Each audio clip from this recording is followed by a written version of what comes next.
Shalom, selamat kita berjumpa sekali lagi dalam segmen Ada Tertulis.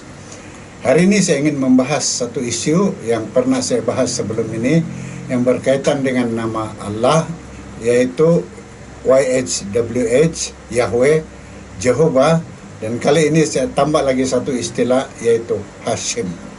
Apakah makna semuanya ini?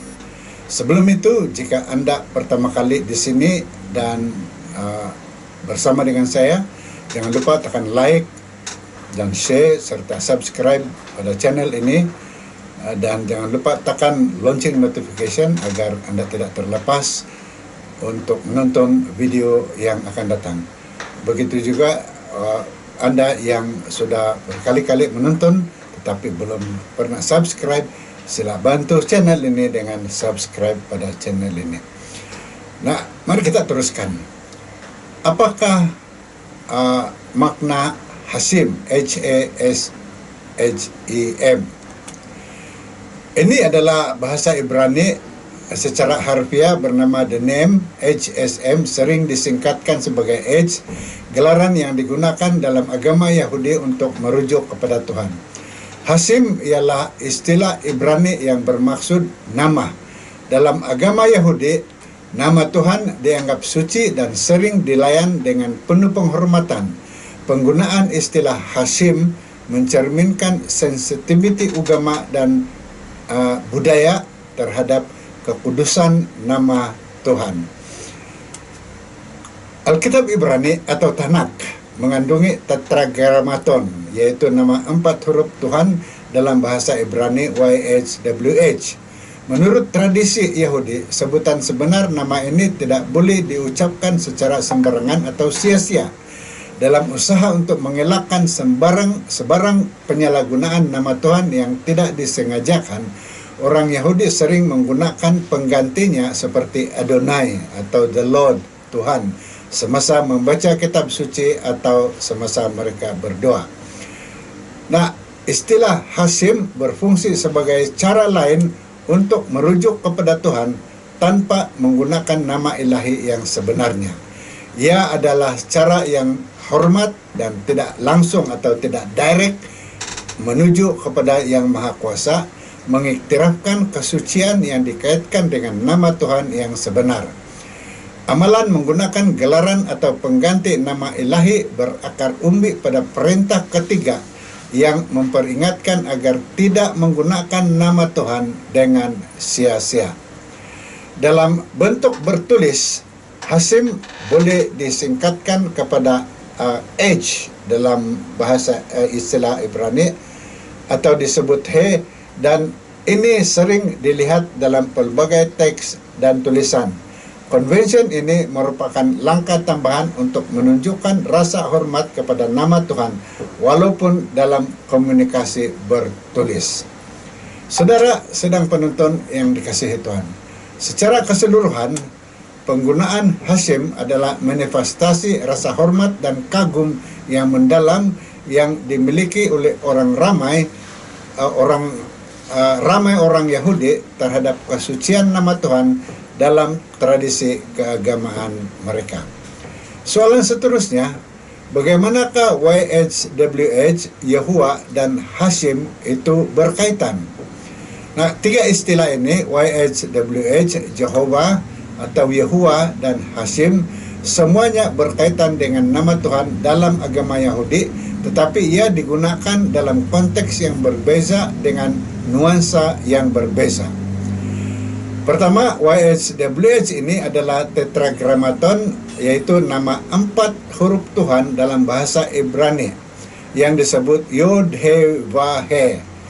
Dalam tradisi Yahudi, nama ini dianggap terlalu suci untuk disebut dengan kuat. Jadi apabila membaca kitab suci Ibrani, orang Yahudi sering menggantikannya dengan perkataan Adonai yang bermaksud the Lord atau Tuhan.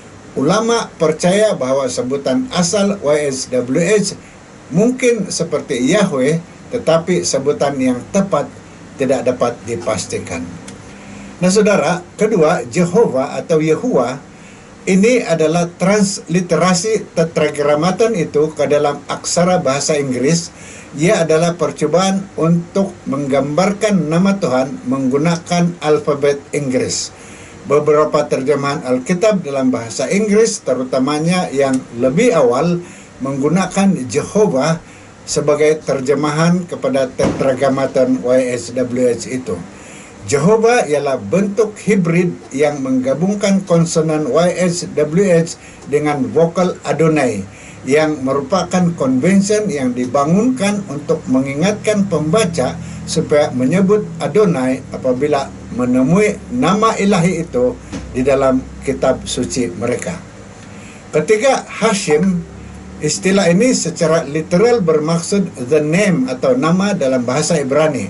Ia digunakan sebagai cara untuk merujuk kepada Tuhan tanpa menyebut nama sebenar. Amalan ini mencerminkan penghormatan yang mendalam terhadap nama Tuhan dan merupakan cara untuk mengelakkan sebarang penyalahgunaan nama ilahi secara tidak sengaja. Saudara sidang penonton yang dikasihi Tuhan, ringkasnya, YHWH ialah nama asal Tuhan dalam bahasa Ibrani. Jehovah ialah transliterasi bahasa Inggris atau terjemahan nama itu, dan Hashim ialah istilah Ibrani yang digunakan untuk merujuk kepada Tuhan secara tidak langsung karena menghormati kesucian nama ilahi. Setiap istilah digunakan dalam konteksnya sendiri dalam tradisi Yahudi untuk menghormati nama Tuhan itu. Soalan seterusnya ialah bagaimana pula dengan Yehosua? Yehosua kadangkala dieja Yehushua, Yehosua atau disebut Yesua, ialah nama Ibrani yang sering diterjemahkan ke dalam bahasa Inggris sebagai Joshua. Ia bermaksud Yahweh ialah keselamatan atau Yahweh menyelamatkan.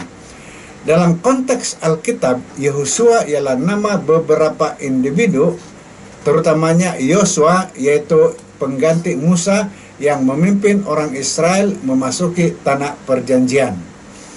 Yehosua juga berkaitan dengan nama Yesua yang merupakan bentuk dalam Aramaik bagi nama itu dan bersamaan dengan nama Yunani Asios yang darinya kita mendapat nama bahasa Inggris Jesus atau Yesus. Kedua-dua Yesua dan Yesus bermaksud Yahweh menyelamatkan atau Tuhan menyelamatkan, yang menekankan peranan Yesus sebagai penyelamat dalam kepercayaan Kristen. Jadi sedang penonton, Yehosua dan Yosua adalah nama yang berkait rapat yang membawa maksud keselamatan atau pembebasan oleh Tuhan, dan mereka penting oleh Tuhan, dan ia adalah kedua-dua Yehosua dan Yesua adalah penting dalam kedua-dua tradisi Yahudi dan juga kekristenan.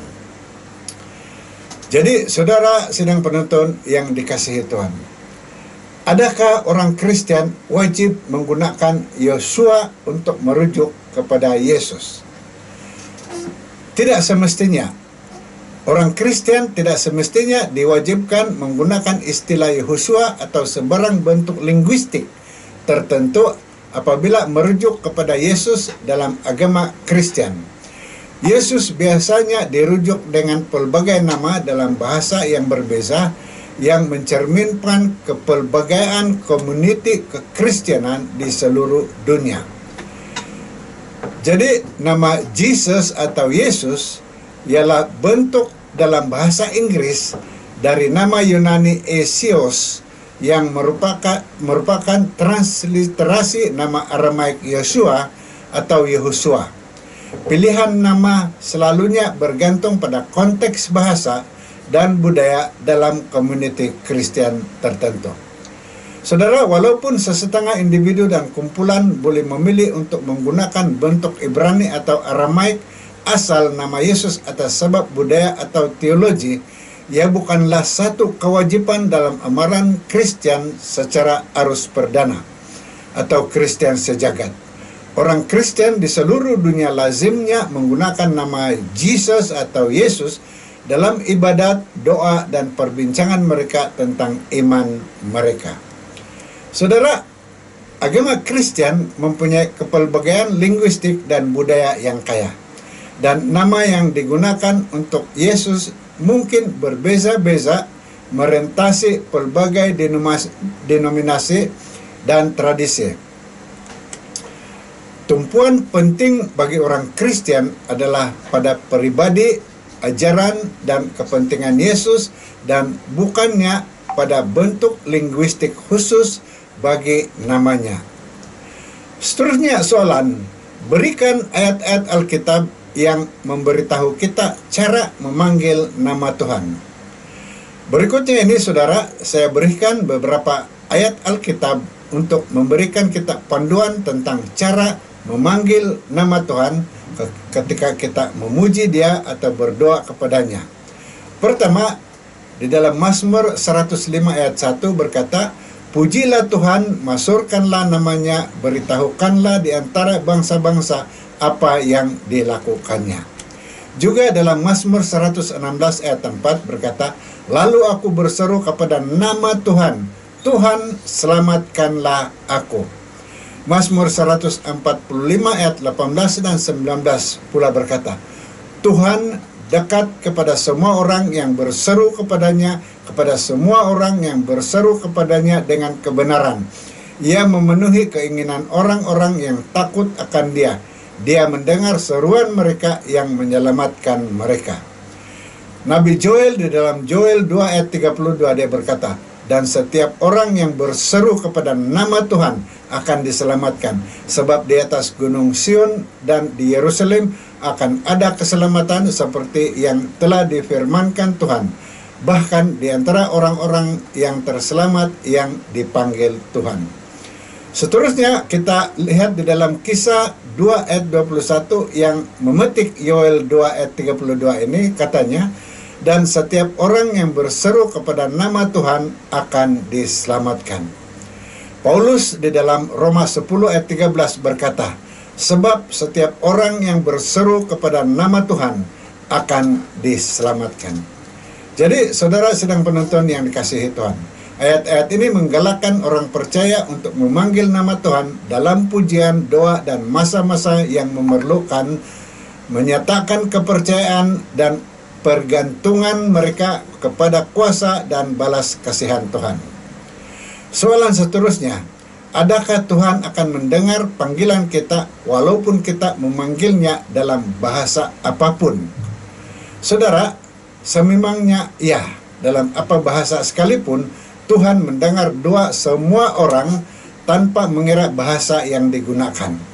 Di seluruh Alkitab terdapat contoh doa dan pujian yang dipersembahkan kepada Tuhan dalam pelbagai bahasa dan dialek.